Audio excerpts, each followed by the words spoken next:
Hello everyone. In this example problem, we're going to spread out some joint revenues to their component products.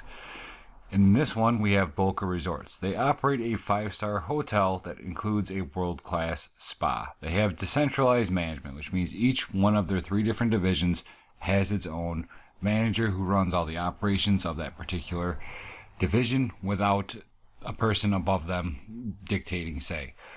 Starting next month, Boca Resorts is going to offer a 2-day, 2-person getaway package for $1,000 that includes the following: a 2-night stay in an ocean view room, 2 spa treatments, and dinner for 2. The standalone price, what you would have to pay for the room if you got just that instead of the package, is $750. The spa treatments standalone would cost $300 if you did not buy them as part of the package. And the dinner for 2 would be $200, again, if it was not included in the package. So if you bought everything standalone, a customer would have to pay $1,250 for the same mix of products. Buying the package essentially allows them to save $250. They only have to pay $1,000 for the getaway package. Well, one of these decentralized managers, Jennifer Gibson, who is the president of the spa division, has asked the CEO, okay, we have this joint revenue coming in from this getaway package. How are you going to spread it out? Somebody's going to look at each different component of Boca Resorts and say, this is profitable, this is not profitable. How it's spread out is very much going to determine their perception of the profitability of these 3 different subdivisions. The spa has good reason to be concerned because, as it says right here, they're operating at 100% capacity, which means they're charging people $300 for 2 spa treatments, couples, and they're packed all day long, which means anytime that revenues get allocated to the spa at anything underneath the full standalone price of $300, it's going to decrease the perceived profitability of that particular component. So the manager wants to make sure that they're not allocating revenues in a way that's going to damage the image of the spa, at least financially, to the upper level management, so that, they're not being hurt by the fact that they're bundling products. She noted, as it says here, that every getaway booking displaces $300 of other spa bookings. When someone buys the getaway package and they book, if they're getting less revenue for that couple that comes in for the 2 spa treatments than $300, it's going to hurt their profitability. And she went on and emphasized all of the great things about the spa, and she also emphasized that the other 2 divisions, the lodging division that runs the hotel with ocean view room, and the food division, where they're going to get dinner for 2, are only full during peak season events. So during New Year's, during 4th of July, when Valentine's Day, whatever time a ton of people would order this package, come to this resort, that's the only time that they're peak. Any other time, they have vacancy. So we need to come up with the best method, the fairest method, to allocate this out, at least in the eyes of the 3 different managers of the different subdivisions. The first one that we have is the standalone method. And in the standalone method, basically what you do is you allocate a percentage of joint revenues, that $1,000 that we have for the bundle. You allocate that percentage to each different component based upon what percent of standalone price they would have to pay. So the standalone price of lodging, of our stay in the ocean view room, was $750. The standalone price of food is listed up here as $200. And the standalone price of the spa is $300. So in total, the sum of those 3 numbers is what people would have to pay if they bought each of these products individually if there was no getaway package. And we already know it's $1,250. Well, what percent of the $1,250 that someone would have to spend to buy these standalone would go towards lodging? Well, we can take the $750 that is the standalone price for the ocean view room, divide it by the $1,250 in total they'd have to pay, and we come up with 60%. So if someone bought all of this standalone, 60% of what they would have to pay would be attributable to that ocean view room. For food, dinner would cost $200 out of the $1,250 they had to spend, which means 16% of their overall purchase price would be attributable to that dinner that they had for 2 people. And the spa is $300 for every 2 treatments. Out of the $1,250 in total that someone would have to spend, means that 24% of a customer's total cost would go towards having a spa treatment for 2.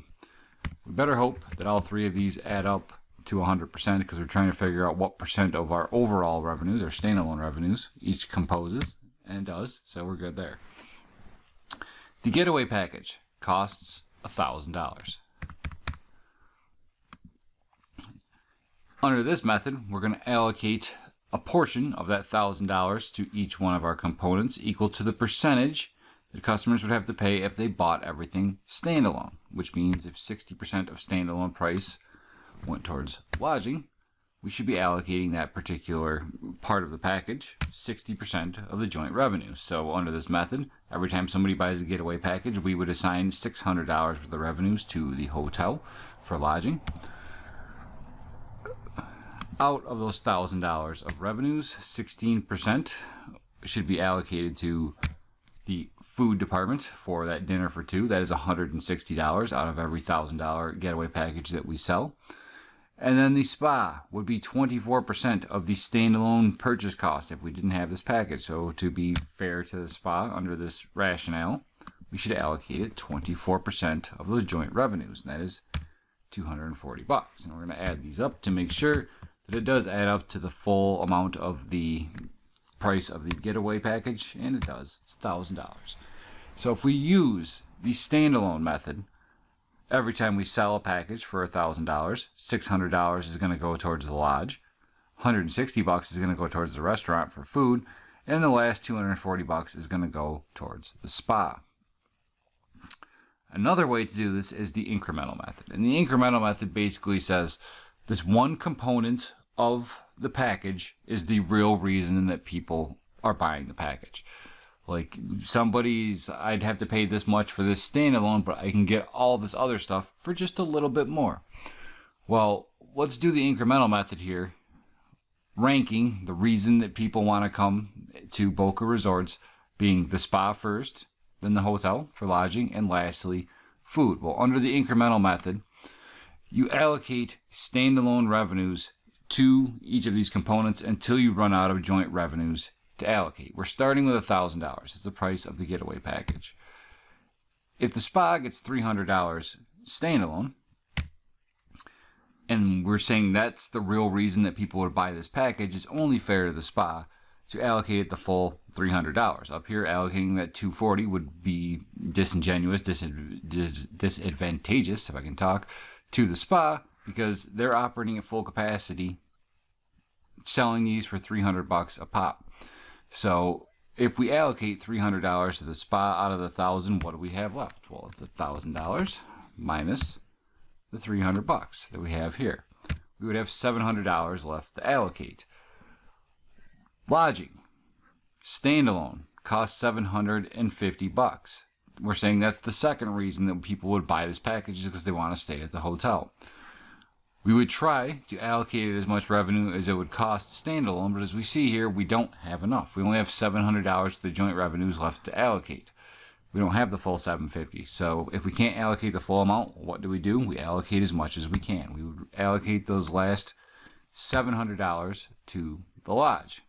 And after that, we had $700 to spread out. We just gave that $700 to lodge. We have nothing left, which means the poor restaurant, under this methodology, doesn't get any revenues assigned to it. We're basically saying here that people that they don't even really want to go to the restaurant. It's just as part of the package.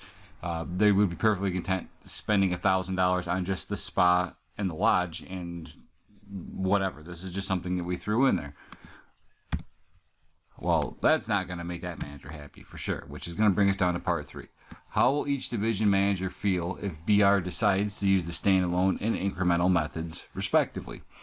Think about it from the perspective if you were running this place. So we'll start with the lodge. They're not operating at peak capacity all the time. It says down here that they're only full. They only have to turn away customers during peak season events.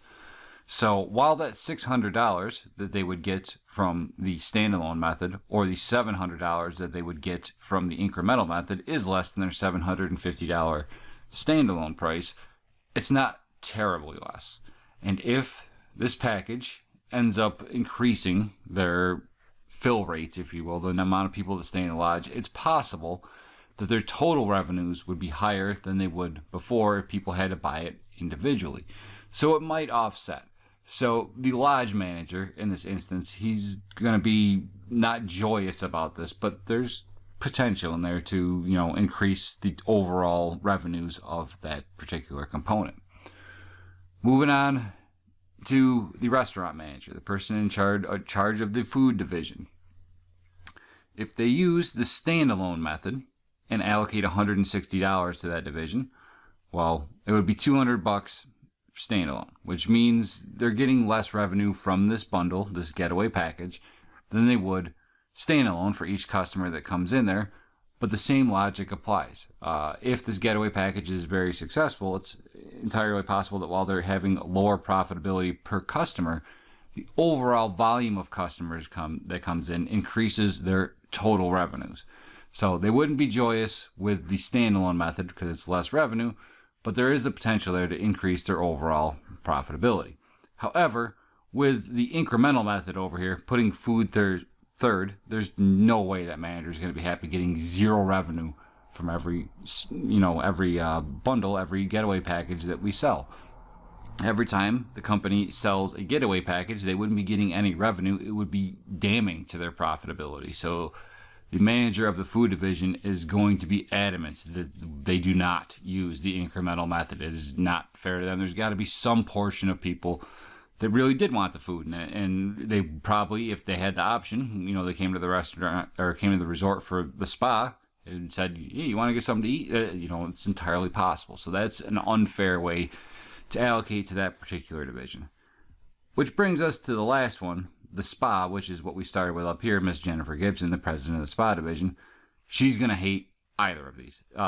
She won't hate the incremental method. She's gonna hate the standalone method. They're at full capacity all day long. They are booking $300 in revenue for every single person that sets foot in the spa. Every time somebody buys this package and they come to the spa, all it's doing is costing them that $60 in revenue. She's not going to want any part of that, and she's going to make that case very strongly that this does not align with the way that people actually look at Boca resorts. She would be in favor down here of the incremental method because it gives them the full $300.